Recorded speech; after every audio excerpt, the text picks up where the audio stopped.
Hi everyone, in this video, I will be showing you how to recover a deleted Instagram account. So the very first thing you should do here is you just have to simply go to any web browser because you're going to do it on the Instagram application itself. Now what you're going to do here is you have to go to the search bar and then type this recover deleted Instagram. And as you can see here, unfortunately, if your account was deleted by you or someone with your password, there is no way to restore it. You can create a new account with the same email address you used before, but you may not be able to get the same username. However, you can still try. So all you have to do is to click this disabled Instagram account, or you can just simply go to Instagram Help Center.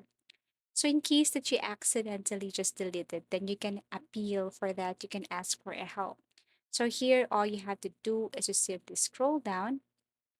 And then what you're going to do here is to simply click no. You can ask for a help here, or you can just simply go to the help center and report a problem.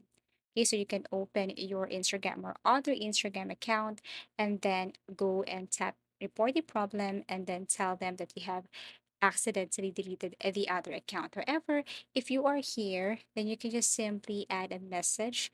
For example, hello, my name is something like that. And then this is my Instagram account. You can indicate here your Instagram account that you have accidentally deleted. So I am sorry I deleted it accidentally. And I really need to restore or I really need to recover it as soon as possible. You can also include your email address here where they can contact you or where you can continue the conversation. So once done, all you have to do is to tap submit and wait for their customer service to respond or help you with this matter.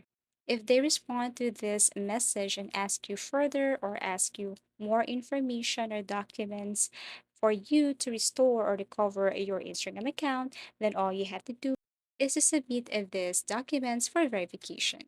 So if you have found this video helpful or if you want to suggest something, please do comment down below and please do like and subscribe to our channel. See you again in our next video tutorials.